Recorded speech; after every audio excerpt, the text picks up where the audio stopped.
What is up, ladies and gentlemen of the internet? My name is Jade, and I'm joined by the very highly esteemed Simon Anderson. Simon, how are you going? Good afternoon, Jade, Farah, and Hannah. Lovely to be here. I'm doing well, thank you, on this semi-cloudy Auckland early evening. It's good to be here, ready to talk some nonsense and tell the listeners what we know. That's a bit rough. I mean, we do research our articles and we stick to the facts, don't we, Simon? It's not all nonsense. Maybe the bits with us are nonsense. Sorry? No, I said I never say anything I don't back up 100%. Exactly. And just noticing you got sports gear on this afternoon. What's the inspiration for that? Oh well, this is my Black Caps jersey, and I thought I'd just give them a little bit of support because they've been getting some flack in the media. Because they tried to tour in Pakistan very recently, and they haven't been there since 2003, and it was 2002 when they had an actual terrorist attack during the tour. So they've been waiting for ages, and they've been begging for us to tour there. So we finally got there, and it was only a couple hours before the first game was supposed to start. And the government gave them the notice that there was a credible security threat involving the team in the game, so that they just cancelled the tour just like that a few hours before the game. And so all the people in Pakistan are saying that they're killing Pakistan cricket, and that they should just never have came in the first place and all this kind of stuff. Like, I don't know what they're trying to do, trying to blame the organisation. They got told by the government, they just have to operate on their interests. They probably don't even know exactly what the threat was, like the SAS would never tell the players what they might have been exposed to. Play a sports game and potentially get killed, or chill and wait for another day? Yeah. I know what I'll be doing. Also joining us on the episode today, she doesn't always join us, but today she will be, my good friend and lovely assistant, Hannah. Hi. How's it going, Hannah? Great, thanks. You've got an article for us today. Yeah, I do. So Simon and I get to do less work for once. Well, I'd love to be more involved, and I'd love to be able to bring pieces, so yeah. Awesome. But before we get to all that, I just wanted to make a little bit of an announcement. Hopefully, if you follow the stream, you also follow me on social media, but I want to make very clear for everybody at home that following this live stream at 7 p.m. New Zealand Standard Time, we will be hosting an after party on Clubhouse. Woohoo! We've recognised that Simon and I often talk for at least an hour after the show, and there's actually no good reason why we need to be doing that between ourselves. The benefits of Clubhouse are many. For one thing, we can get people on the mic so they can share their views really easily. The second is we're not actually going to be recording the Clubhouse after party at all. So people can feel really confident that they can have free and frank discussions without any sort of public exposure in any kind of way, other than the fact that if you're obviously in the room with someone else that has an interest in what you're saying, you're going to have to deal with that yourself. If that makes sense. That's right. we are so keen for people to hear us and our opinions that we not only live stream our conversations, that we also live stream our after conversations. So get around it, get in the club if you've got the app. But now, ladies and gentlemen, we are going to get into the show proper, and as we always do, Simon, Hannah, I've got a question of the day. I already know what it is, so I'll give you guys a chance to percolate, but the question of the day is, have the aspirations of 14-year-old you been realised? Have the aspirations of 14-year-old you been realised? I don't know if you want me to go first, Simon, or you're pretty keen. Nah. Yeah, I'm keen to jump into it. It's an easy one for me. Like the main few, what you call dreams I had when I was 14. I was playing a lot of representative rugby. So I mean, growing up, that was always a dream, was to play in the All Blacks. So that's not quite come true yet. I've definitely gotten, some representative football that I'm quite proud of. But just a few different decisions and different life paths have just meant that that's probably not going to happen for me. But and then the other, I mean, I don't know if it's more of a dream that's being realized, but maybe a nightmare that's come true. I remember a lot of time spent when contemplating a future career. I'd tell my parents, like, if I ever end up in a cubicle, like, take me out, don't let me suffer. And I've got good and bad emotions attached to my role, where I am somewhat fulfilled, but also in very unhealthy work environments where I'm stationary inside under artificial light and air conditioned air. Whereas I would prefer to be in a bit more of a healthy environment while I work, for that much of my life. But I mean, I have matured enough where I've gone through the phase of my dreams didn't necessarily come true that I had as a child, but have realized now that you should just have a guiding star of principles, things you enjoy, passions, and aim for that, and just let the the moment allow you to make the best choice. And so you may not end up exactly where you'd planned all those years ago, but you're definitely somewhere where you succeed and enjoy it. Hannah, what about yourself? I know it's a bit of a heavy question, so I appreciate you guys coming in and being really authentic about it. It's a tough one. And the reason why I say it's a tough one, because I think I'm along the same lines with Simon in the sense of, things have turned out definitely not what I'd imagined as a 14-year-old, but life's amazing. And I'm doing great things that I didn't think I would be doing, so I'm really enjoying that.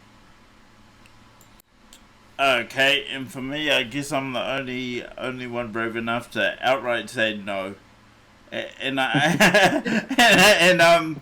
happy to say that because I had big audacious goals, and I had big audacious goals that had no real plan in terms of getting to them, and life happens, right? Yeah. But as you guys have said, in terms of where my life is today, I'm actually really stoked about Yeah. it. Tandy NZ says, Hey, Tandy. Did 14-year-old Simon think he would play this much golf? He would probably be filthy at the amount of golf that they've seen me play. It's a bit of an obsession now. Tandy, no, am I right in saying Tandy might be a friend of yours? Oh, he's closer than that. I don't want to dox him. Yeah, let's not dox. Yeah, he's closer than a friend. No, that's cool. That's cool. So, with that being said, we're gonna transition to the first story of the day. And Hannah, if it's alright, I'm actually going to make you go first. Oh, great. So what do you got for us today? So there's... to start this game, I found this article by good Radio New Zealand, and they're just highlighting... You're calling Radio New Zealand good? Yeah. Ugh. Okay. They're one of the main sources that come out with a lot of articles that we see on this the show. But it's not really anything politically amazing or anything like that, but it's just pointing out the fact that Fakeaways is a term for making takeaways at home, and then I actually found out that there's cookbooks made specifically to teach people how to make takeaways. Who's made one of these books? Jamie Oliver, he made one. He's made a Fakeaways book. We've only been in lockdown since last year. How is it possible that anyone's published a book on this? So the concept has actually been around a bit longer than the lockdown, I'm sure. Yes, it has, and that's what I was going to get at. It's been around for a lot longer, but because of the lockdown, it's just highlighted. Well, people are going crazy and they want takeaways, and how can we make it happen? So, concept's been around, and it's cool to be able to see that this article literally is just a list of recipes. And so out of these, we can obviously see fish and chips at the top. Out of these, which is your favourite one, Hannah? Which are you recommending to the people at home today? Is it the fish and chips? Is it the burgers? Is it the miso pork ramen? Which one? Which one are you backing? Well, what would take your fancy? Me? Yeah. Oh, see, this is the thing. Like, I appreciate the concept of Fakeaways, but it never tastes quite unhealthy enough. Do you know what I mean? Yeah. What's your take on this, Simon? Are you like a master chef now that we've been in lockdown for a month? Yeah, I mean, I sometimes play takeaways, make pretty decent burgers or pizza or something like that. I never go through the whole process of creating the wrappers. Like that's what people use it for the social media clout. That's where it's getting its popularity at the moment is people putting their burgers and chips in little containers. They've got their printer and printed out the logo and wrapped it up just so they can post it on their local community Facebook page and get a few likes from Rod down the road. But the positive side of something like those cooking books, which probably hasn't been realised that it's been around for a while, is like maybe this would be a really good way to get people into cooking and to clean up their diets a little bit. It obviously hasn't really worked because it's not popular, but if they tried it with a slightly different angle, maybe this is a way to get people keen on cooking and avoid those unhealthy foods. Yeah, no, definitely. And I see that a lot of people, a few stories that I've heard is that kids are just going crazy that there's no takeaways and they're not eating right now because they're just so used to having takeaways so many times a week, and they're narrow palates, parents that are so used to just popping into the drive-through as a behavioural reward or a bribe behaviour regulator. Yeah. Sorry, that's the word I wanted to use. Yeah, but yeah, these parents that been feeding their kids takeaways so often. I mean, their brains chemically, would just be almost in withdrawals. There's probably something to say of lockdown and kids and just like parents enter in alcoholic withdrawals, but alcohol stores stay open. Some of these kids are probably going into some form of withdrawal based on the McDonald's and takeaways they're eating. Yeah, no, definitely. So it'll be interesting to see, how people's cooking habits maintain after lockdown.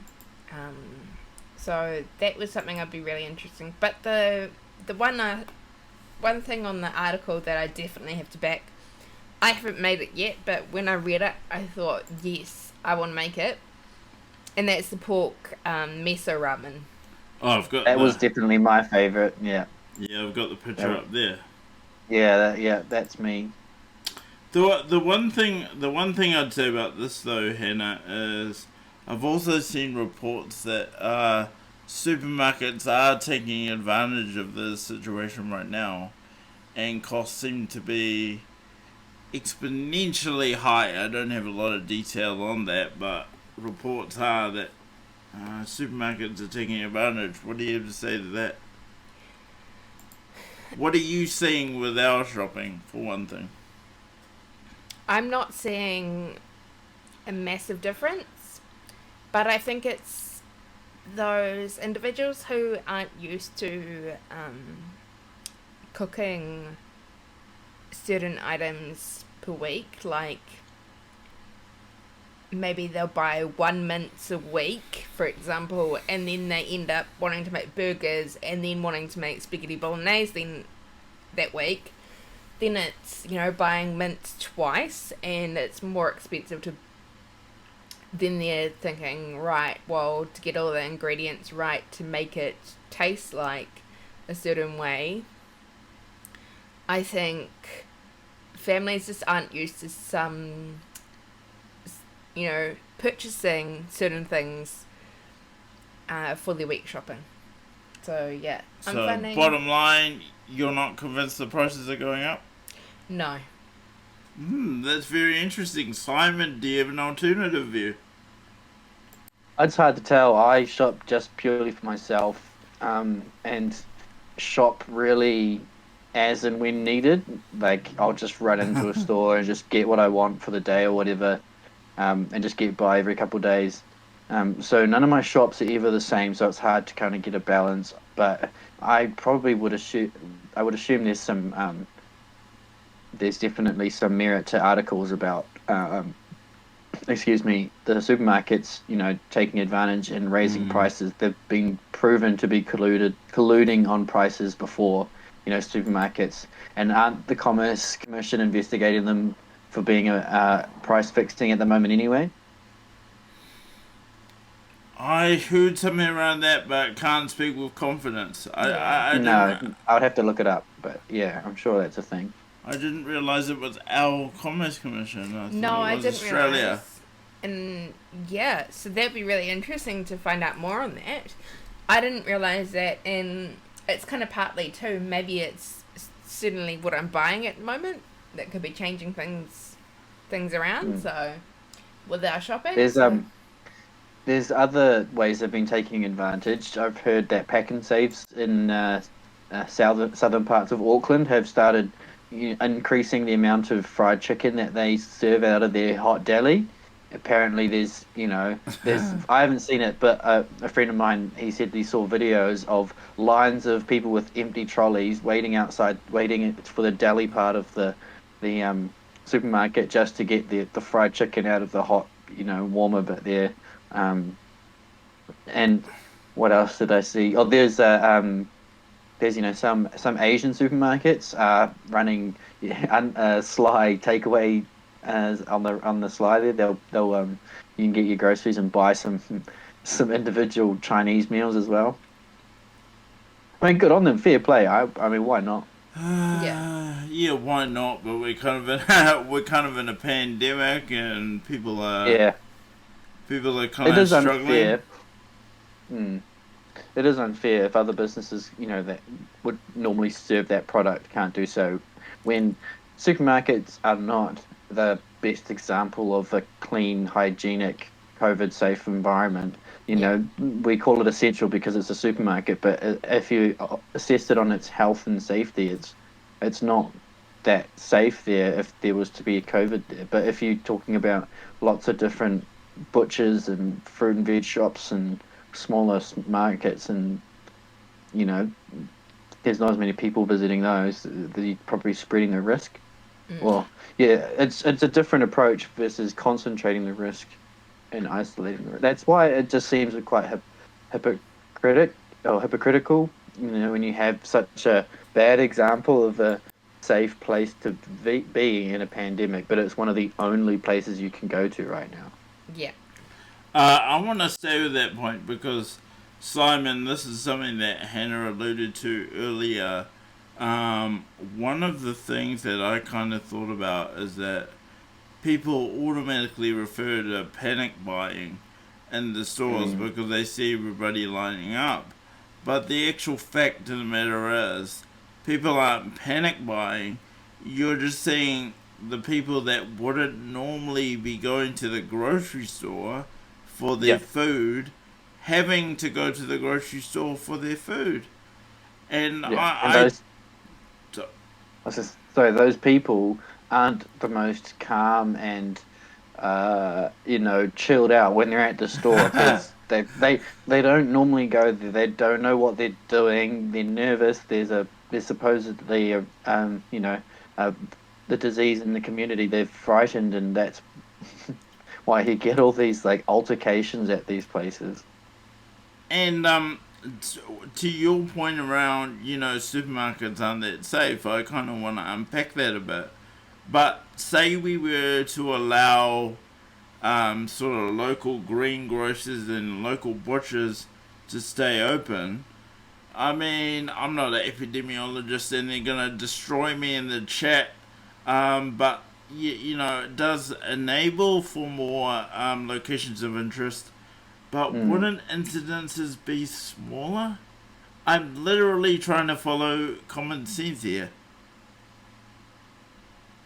Well, yeah, you would have fewer incidents, but they would probably expect that there's a much bigger spread once an incident happens. Like if you have everybody going to one space, then maybe you're more likely to have an incident there. But then you've got a much more controlled spread. Whereas if you've got far more places open, then the incident may not happen. But if it did, it could just reach way more locations of interest far quicker. That's probably what they consider. But I mean, again, who knows what? Yep, I'm happy to bow my head in terms of the authority on this one, but Hannah. Yeah. What I was gonna say is, I actually see the logic there, Simon. But the thing is that we've been talking. Sorry, I'm losing my butt. Simon never loses his butt. No. We've been, talking about the spread, right? But, I go into my supermarket and no one is respecting the 2 meter distance. There's so many people in the supermarket that it's ridiculous. That maybe if we diluted the amount of people that were there, and we're actually staying confident and consistent with our tracing, then we might not have these mystery cases that keep on popping up. Oh, we can't actually figure out which case it relates to and how it actually first started.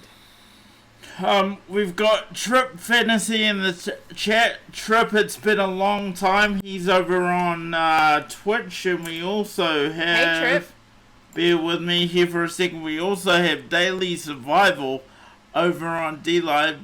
Daily Survival says, there is no common sense with this plandemic. I had to double take that one, but he said plandemic.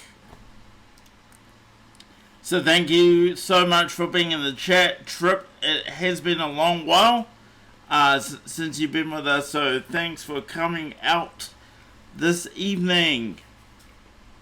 Welcome. I wonder, before we go to the next story, Simon, this isn't something we've done before, but I wonder if you wouldn't mind introducing the question of the day again for people that might have just joined the chat. Would that be okay? Yeah, sure. Let's run it back. I would love to hear from Trip the answer to this question. Have the inspirations of 14-year-old you been realized? Yes, aspirations. Have the aspirations of 14-year-old you been realized? And we thoroughly all agreed that we're massive failures and have not achieved the dreams and aspirations of our 14-year-old self.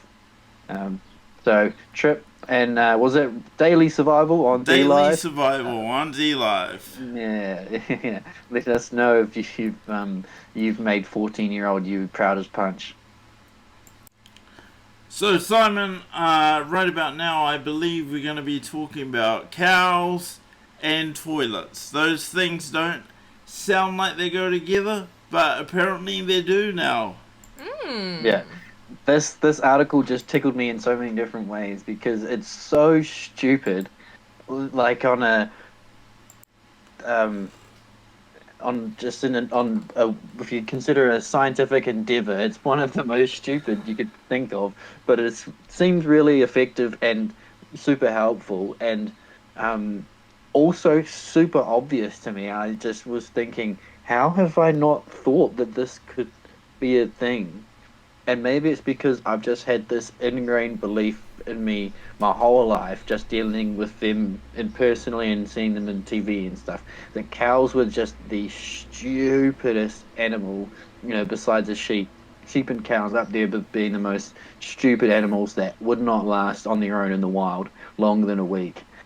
And this article was talking about how these researchers could get these cows into a holding pen of sorts where there was specific mats and drainage on the ground, and they'd get them in there, they'd hold them, and then when the cows would urinate and defecate, they would reward them with food, and then soon enough, that they would have the cows, or if you read the whole article, getting into it, the basically what they got to them, that what they got the cows to be able to do was to know that they associated that area with urination and defecation, and then they would self-select themselves to try and enter the space so that they could do their business without rewarding them. So that's like pretty impressive to get a cow that you think is all it knows how to do is walk forward and munch grass. It can actually learn how to, defecate responsibly. And if you scale this massively, you make, one of the biggest arguments against eating meat null and void, besides their natural emissions. But I mean, that's I wouldn't consider that the major pollutant issue that they cause, not the emissions of methane, but rather people concerned about the nitrogens in the water from cows getting in waterways and polluting the natural wetlands. But so if you can get whole herds to all follow this practice within what didn't seem like a very long time, it wasn't like it took years for them to do this.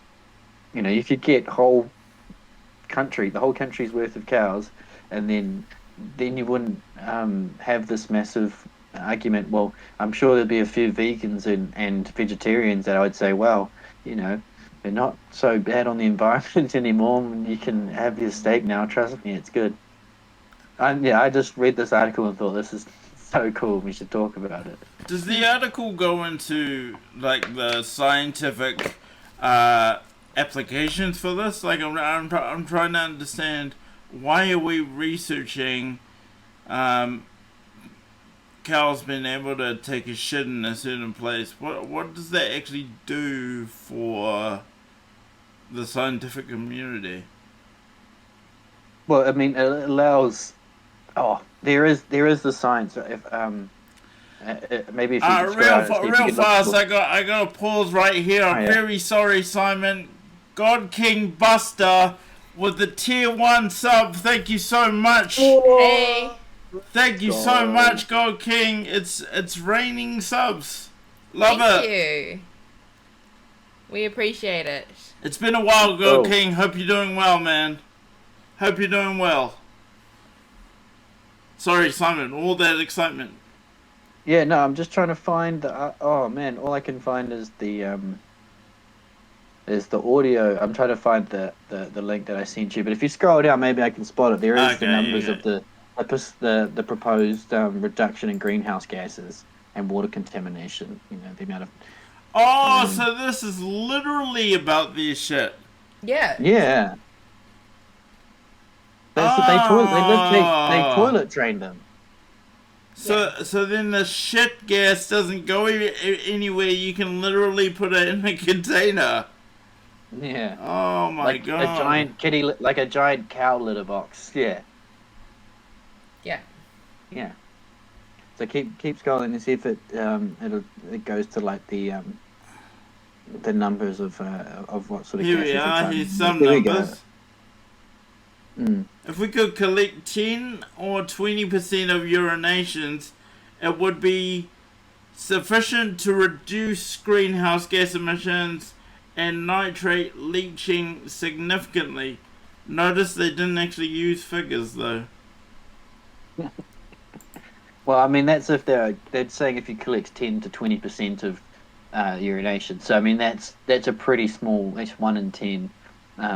But if you continued, they were talking about trying to get cows to continue to use it without reward for food. But if you had it so that they were always rewarded for using it, then they wouldn't do it anywhere else. Or you could find ways to increase the percentage. I mean, if they're saying that 10 or 20% could reduce it significantly, then I'm sure 70 to 80% of urinations would actually be a significant number worth reporting.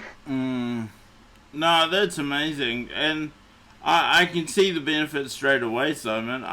When I saw you put it in our little research chat thing the other day, I was like, I look forward to seeing where he's going to go with this one. But I actually really enjoyed that article. Thanks very much. We do. Yeah, well, Sorry, go ahead.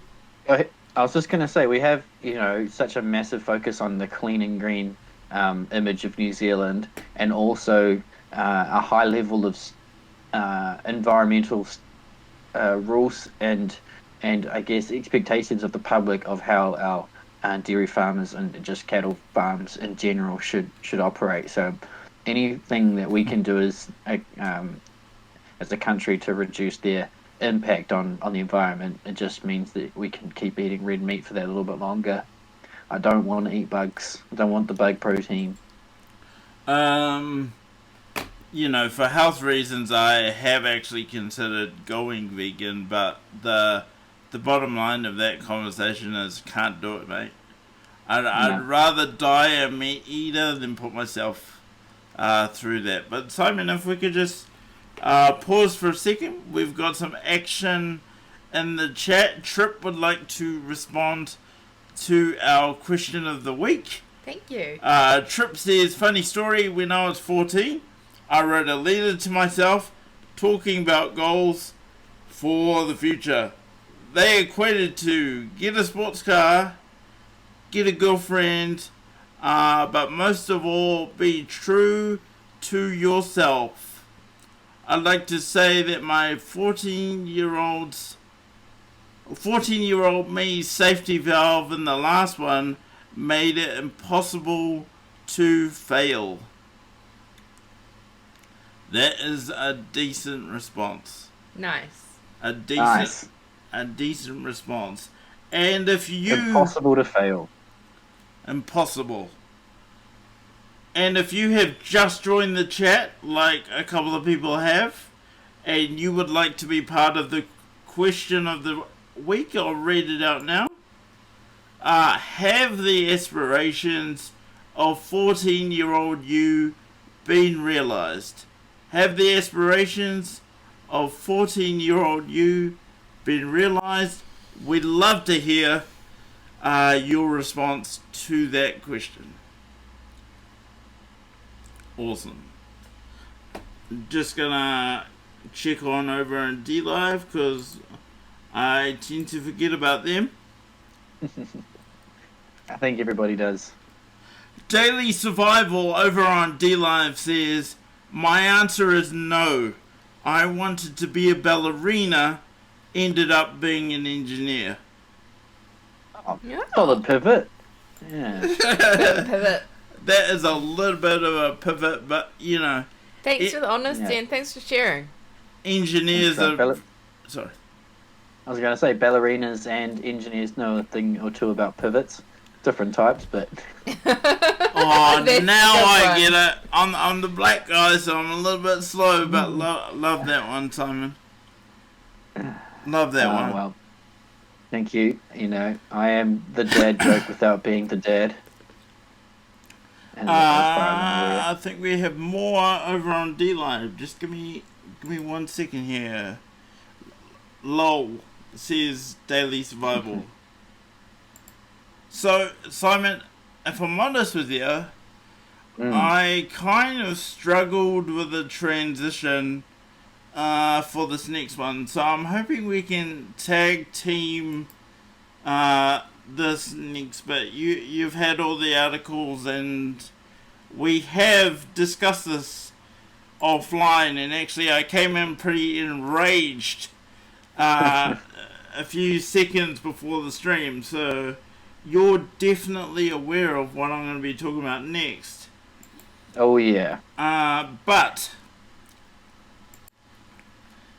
ladies and gentlemen, it turns out that the Pfizer vaccine is not technically fully approved to be used in New Zealand.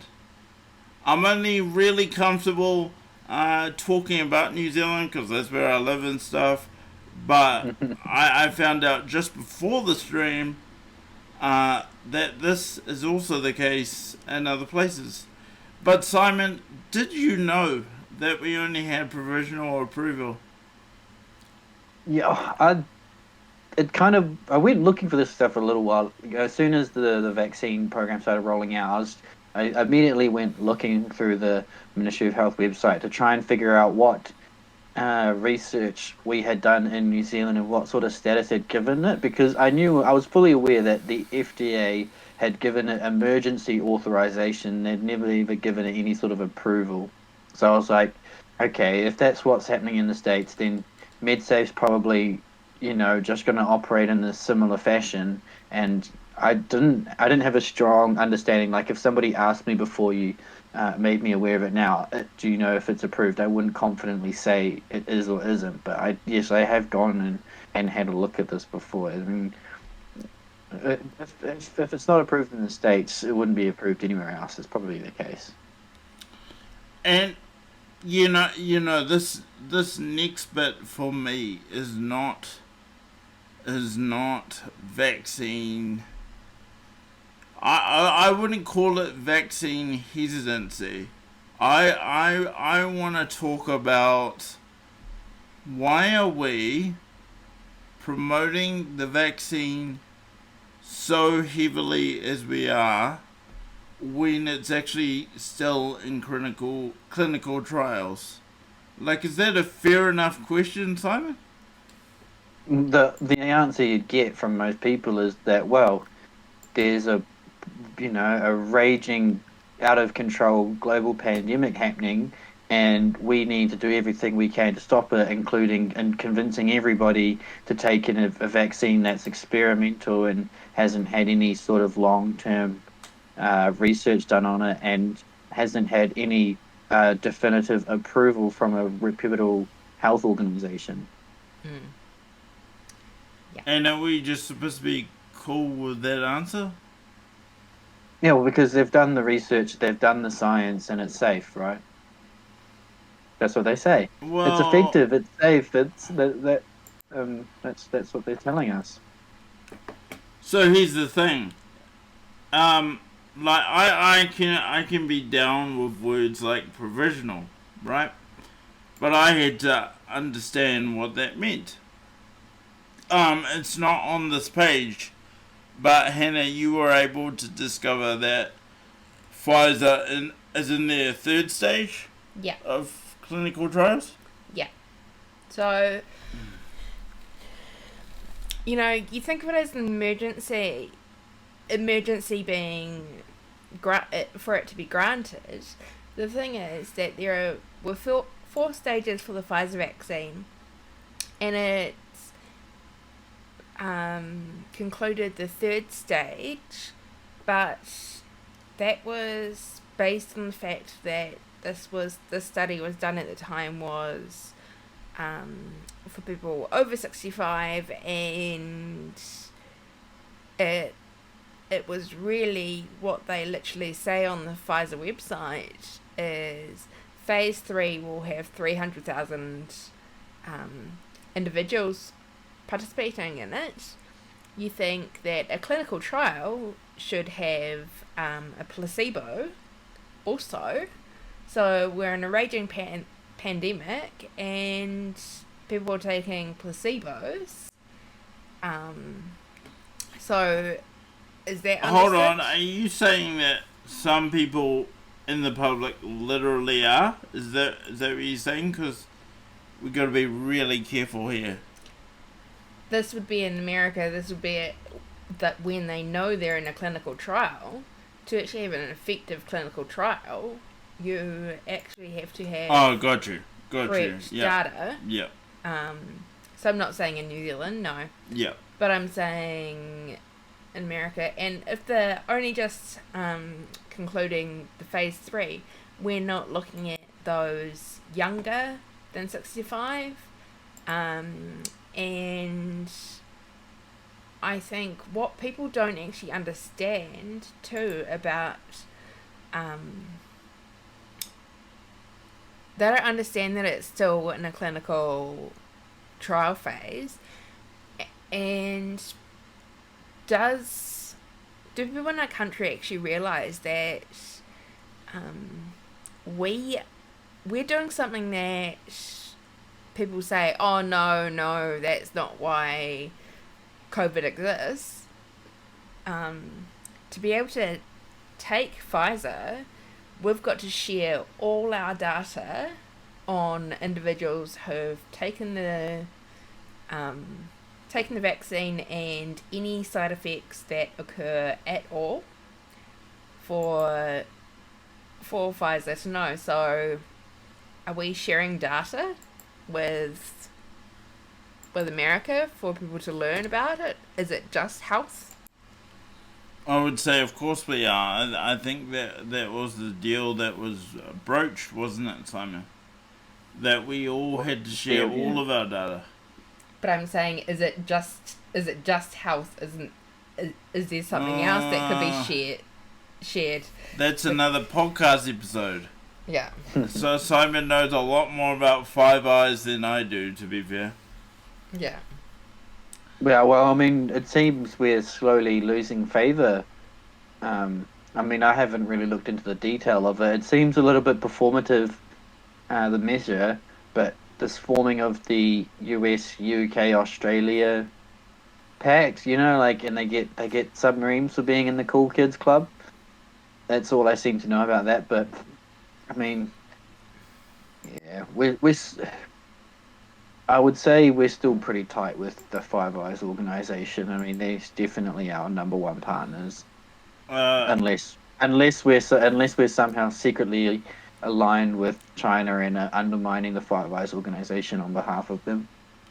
But then we wouldn't be doing all of this if we were like that.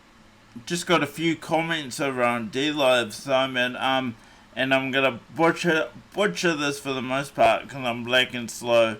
But Pfizer's commonality is the only Vax commonality is the only one approved, but not being manufactured yet. So everything is still EAU in the USA. Also, they probably won't have the new approved one for quite a while due to the fact that citizens can sue for harm from the vax when not in emergency use. Actually, that's a really good point, Simon. Because the vaccine is in emergency deployment at the moment, they actually have immunity from any liability to side effects. I read somewhere. Don't have a reference. Why would anybody who doesn't have state-of-the-art free public healthcare would take such a risk with their life and finances? And it is beyond me. Like, there's people in this, a lot of the people in the States, you know, that if they had any sort of injury above a bruise or a cut would, you know, go bankrupt from the hospital fees. Yeah. And these people are taking, well, some of them are paying for the vaccine, right? Like, Yeah. I'm not sure if it's free everywhere in the United States. So some people with limited health insurance or none would take a vaccine at risk of getting injured and then having to pay for all of it themselves. Yeah. So Deadly Survival says all vaxxers are currently EAU, and everyone who takes this vax is involved in the trial up until 2023. Thank you for that data. USA is not being truthful about actual numbers of deaths and injuries. The other angle, like this was something that I heard through social media, which never got any sort of actual legs to it, but there was a lot of people saying that, there was this massive rush to get emergency authorized use, because if there was sorry, I'm saying it around the wrong way. There was a massive push to get the vaccine in place and to then discredit the other medicines available that were already, mass produced and not in a vaccine form. Because if there is a viable treatment option available for a disease that isn't a vaccine, then you can't grant that emergency use for it. But I'm not verifying that statement at all. It's just something that was chatted about quite a lot, and I mean, it would make sense, but I'm not trying to verify that statement. Nah, fair enough. And isn't it unfortunate that we have to be so conscious of everything we're saying, because like you can't even really ask questions about the vaccine. No. You're supposed to just accept the science. You're supposed to accept it. It's been done. The experiments have been done by smarter people in white coats than you, and it's safe. You should just accept that. Just get it, bro. Otherwise, you won't be able to go to the movies or the concerts or travel or see your family or friends. It's totally optional, bro, but just get it. What are you doing? Why do you want, people to die? Why are you being a super spreader, bro? Just get the vaccine. Sounds like some serious gaslighting going on. What do you like, staying with this for a second, how would you feel if vaccine mandates came to town, like they came into your job? Not going to dox you, not going to talk about your workplace, but what if they came into your workplace? What if your board of directors sent out an email one afternoon and said, vaccines are now mandatory. Here it is. I mean, I'm already taking steps to kind of play out future scenarios to prepare myself for situations like that, and I feel like I'm pretty comfortable that I have a strategy to manage that. I mean, I'm not going to kind of say too much here, but we are live, so I get it. Yeah. It's just if there was like, I mean, I can only comment on the current state of play. If things change in a few months and they bring in mandates, well, then maybe I might go to jail if I say the wrong thing back at that point in time. But for now, I'm fairly confident that I could maneuver myself to avoid mandates or potentially get them to stop and be removed. The law's there. Yeah, I'm currently grappling with the situation in my work. I won't go into a lot of detail.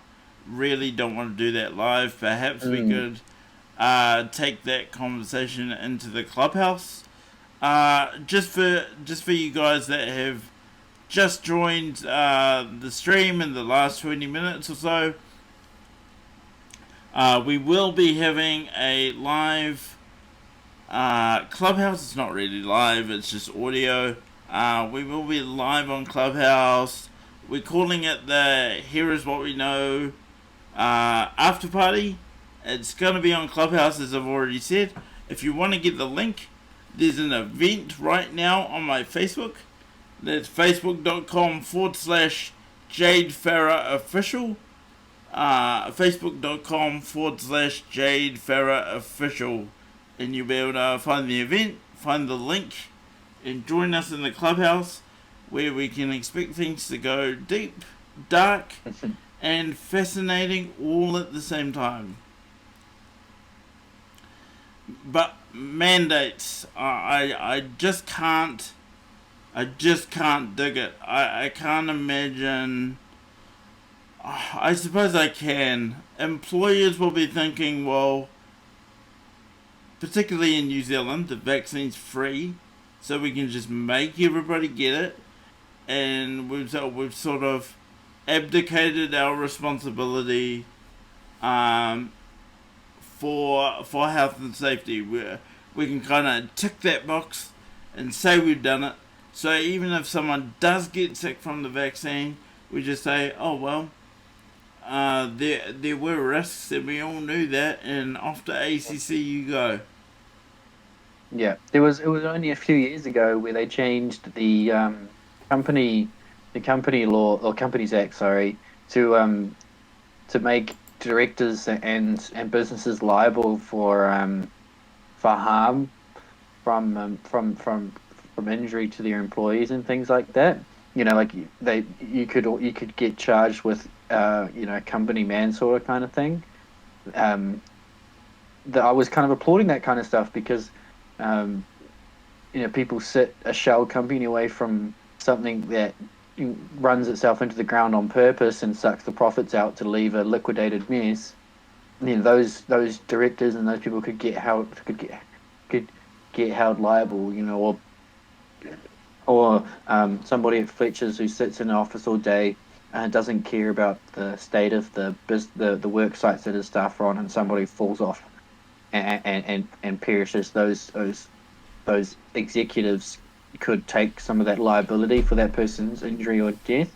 But now it's a worrying thought and is a threat to boards and executives that if one of their staff or customers contracted COVID and got injured or died through interacting with their business, then they're probably considering that they could lose a charge of manslaughter or serious injury or something.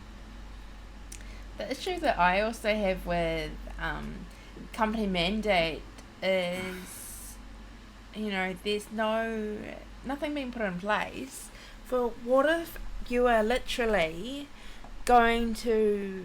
You can clearly tell your employer that, well, I could receive side effects from taking this, and they're literally just going to say, sorry, see you later. ACC, off you go. It doesn't matter. You'll lose your job if you take it, but you'll end up, that you could end up dying if you do take it. So I think employers can't be forcing that on individuals to be a choice and control. So I just wanted to track back a couple of things you said, Simon. You said that you actually liked the law change. I'll need to look at that with the Companies Act. You actually like the law change, but it's led to organisations being so risk averse they feel better about vaccine mandates than actually even considering people's personhood. Yeah, Is that what you're saying?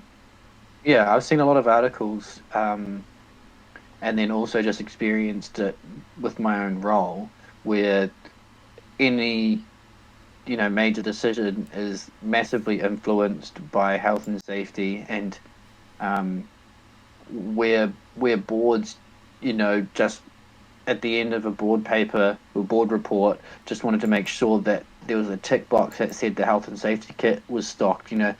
That's not enough anymore. The boards want businesses to demonstrate that they're being active with health and safety in all aspects, including mental health and the health of their employees. And I would definitely consider that an executive or board member is far more terrified about getting convicted for causing potential harm than acknowledging the potential harm they could cause by putting in a mandate. But my mind goes to, isn't it the same thing? Isn't it literally the same thing cut differently? There's this video that I watched. They were talking about how many COVID deaths are we saving per vaccine injury / death? And they were trying to figure out the stats, and it's very hard because how do you know of a vaccinated population how many of those people might have died if they hadn't been vaccinated? But it's an interesting thing to think about if you haven't had that proposed to you. How many injuries and diagnosis of Bell palsy or myocarditis or period and menstruation issues, how much of that can you tolerate per saved life of of COVID through the vaccine? And Because it doesn't stop you getting sick. what is your answer? Like, I'm not angry at you. I know my question comes across pointed, but I'm mainly talking to people at home. Like, what is your answer? It's cool for people to get Bell's palsy and have medically induced abortions. They had to like put the fact checkers stamp on this one because the Bell's palsy thing was so common and getting lots of traction that if you talk about if you ask the question of does the COVID vaccine or one of the vaccines give you Bell's palsy, and the thing says, well, this claim is mostly false because it's very rare and most often it's temporary. And it's okay, so it's rare and it's a temporary disease, but that means it's a false statement that the vaccine causes it. That's where I am. And what about these medically induced abortions? So the fact they've been registered, this is by MedSafe in New Zealand. This isn't like a far out register that I found. Simon, you saw the link. It's credible. It's there. There's medically induced abortions. The fact that it's recorded leads me to understand the baby was healthy before the vaccination. What the?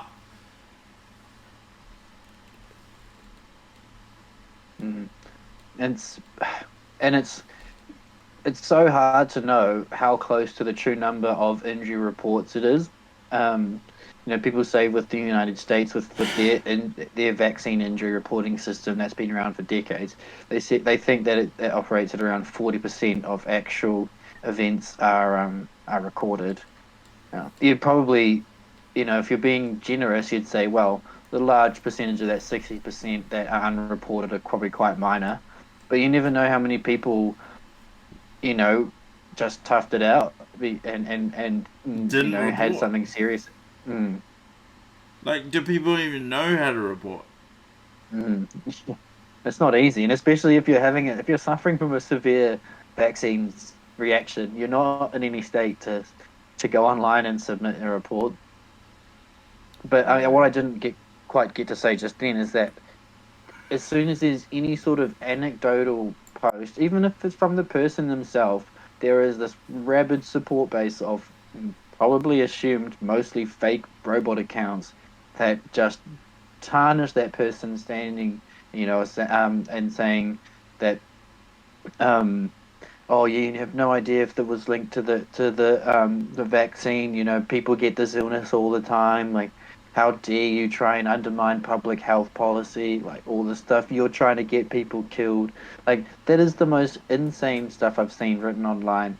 Somebody talking about their own personal experience of being perfectly fit and healthy, one observed change in their daily life, which is getting vaccinated, and then experiencing extreme pain, or some people having seizures, or having they're being unable to move, and paralyzing pain, and having light seizures just all the time.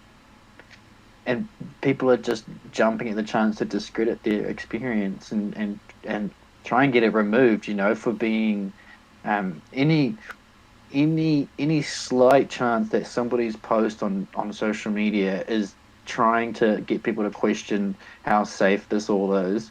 They try and look for the tiniest sign that it's undermining or saying something that's misinformation. They'll delete it, even if it doesn't or barely meets the criteria. It'll just get gone. But those same platforms will leave child porn, rape and abuse and all sorts of nasty nonsense on their websites undeterred. But as soon as somebody talks about their own personal experience and a bad reaction, they'll delete it.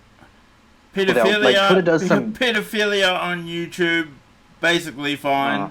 When we've seen many a case around that.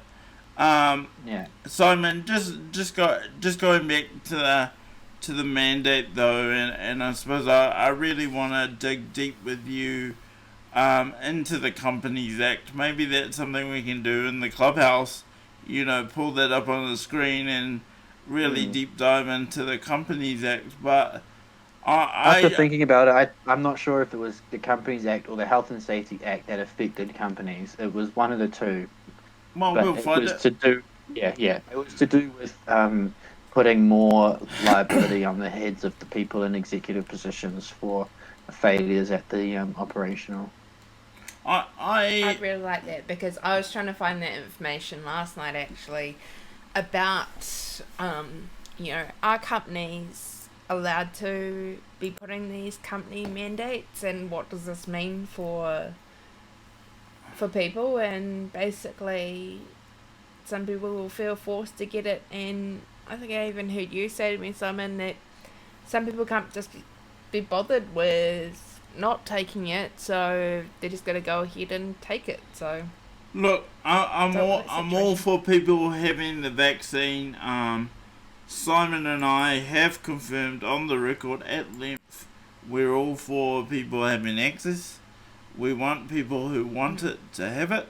Yeah. We want people who want more information to have it. We want every resource possible to be afforded to people so they make positive health decisions. Simon and I, proactively in our own respective ways, we literally drive towards that every single day.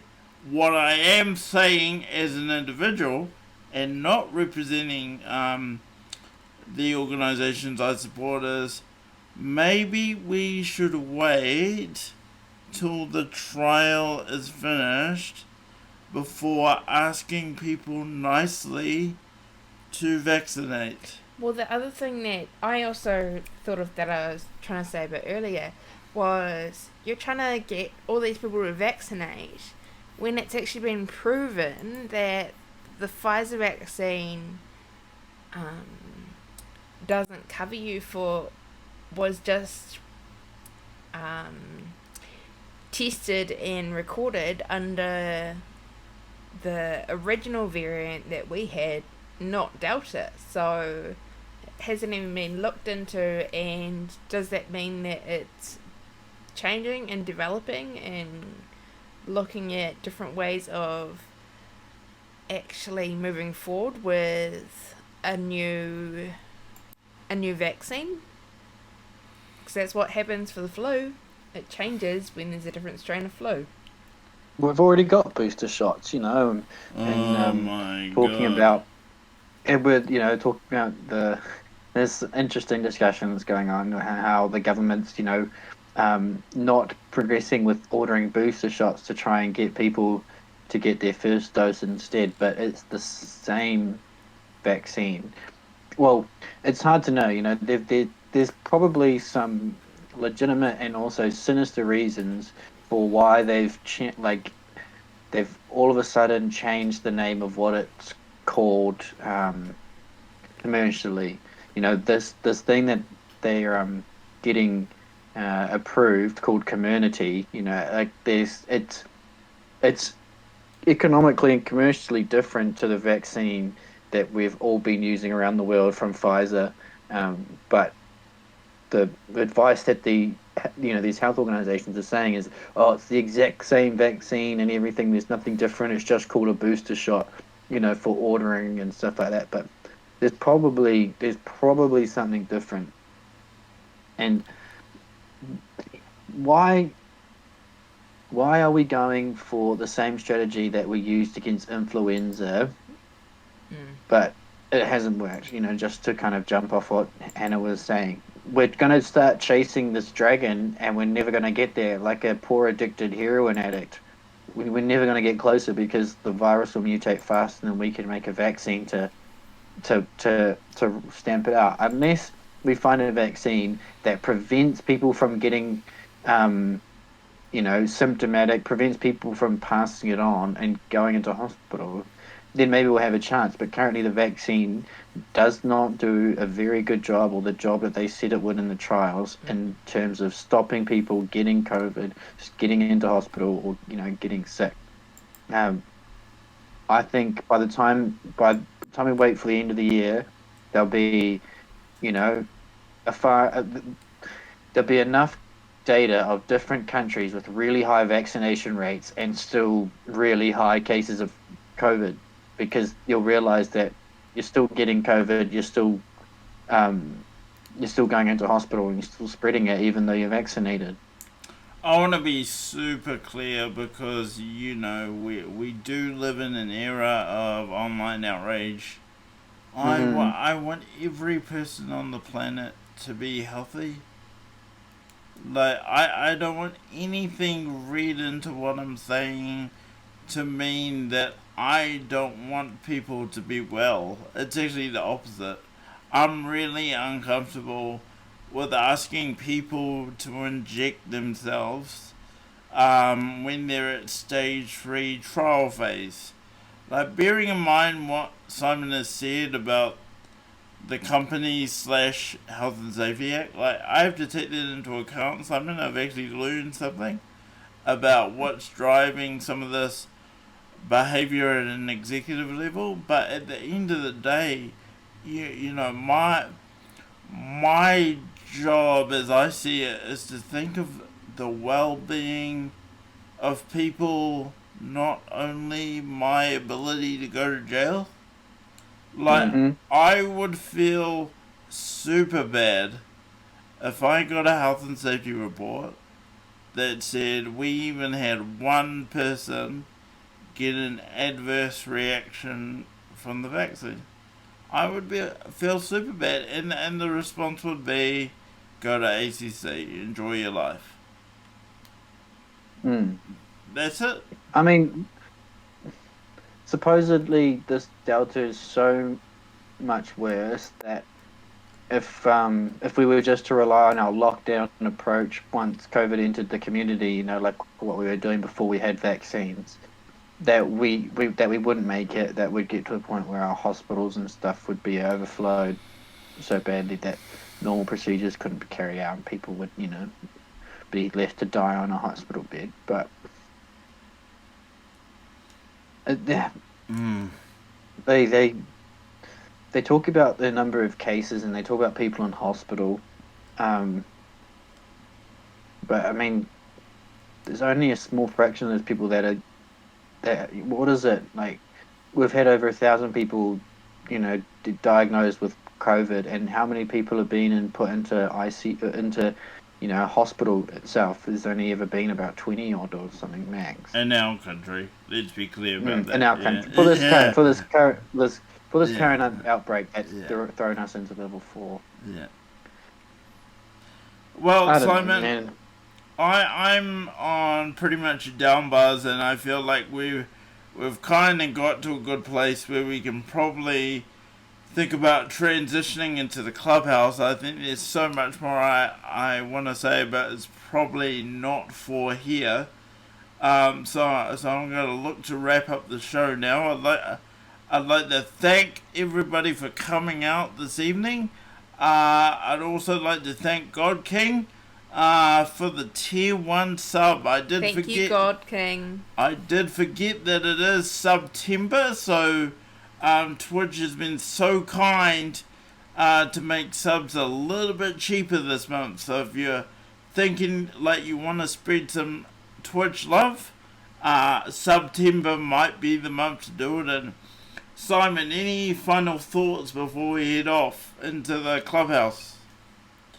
Yeah, I'll summarize my final thoughts into, I, in my life, haven't witnessed this amount of effort into a public health issue ever. And I've never seen people rush to accept something that's so yet to be proven. And I just would hope that people would recognize when fear is being used as a way to control you and to make you make decisions against your best interests.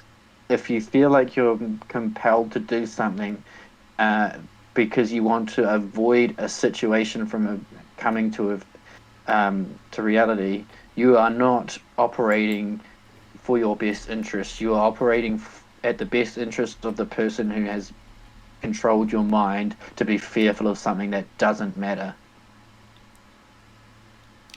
Thank you so much, Simon. Yeah, there's a lot to talk about going into the after party. Hannah, I've been blown away. I'm sure you have too. Have you got any final thoughts? Yeah, no, I'm shocked, and I'd love to know, really, is this legitimate to be forcing company mandates? You know, the reason why I'm pausing, guys, because I'm actually thinking, I've actually got a personal story that I haven't taken the COVID vaccine, but actually another vaccine I actually had side effects from, and my family tried to actually look into this and actually find out if this has happened elsewhere in the world, and literally the data was blocked from being able to be found, and it was then inconclusive that the vaccine that I took was a site that caused me to have side effects and seizures. So I think we should never be forcing people, but actually investing in good information and giving people the choice to take it and the understanding, because I don't think it is truly understood on what stage the vaccine is. Simon, have you heard one advertising campaign say, just so you know, we're under provisional guidelines? No. No. Have you heard any sort of PSAs where they say the best way to give your immune system the best chance of fighting COVID is to get outside exercising and get vitamin D, sunlight, lots of zinc, lots of fresh fruit and vegetables, and cut down on your smoking and your drinking? None of that stuff. That stuff is immensely cheaper than paying for some vaccine that you need to inject every 6 months, for it to work. There's none of that that's happening. Exactly. We're putting all our eggs in this one experimental basket. And just for me, in terms of final thoughts, I just want to say, like, we work very hard to stick to credible sources, and you can see that we bring references to everything that we talk about. So if you at home have any issues with what we're talking about or need to give us feedback, please don't blast it on social media. Try to address the here is what we know team first of all, but we assure you we painstakingly work at it, so we're only saying things that we can back up. We believe that conversation should be allowed. We believe in civil discourse. You are well within your rights to disagree with us. Trip Fantasy, for example, has disagreed with me on many level about many things, and we still kind of maybe probably like each other. But for now, guys, thank you for being a part of the channel. Thank you for being a part of the journey. Please stay awesome. And Simon? And we'll see you all in the next one. Please consider joining us for the clubhouse at 7 p.m. New Zealand Standard Time. We'd love to see you there. Details are on the Facebook. We'll see you guys. See ya.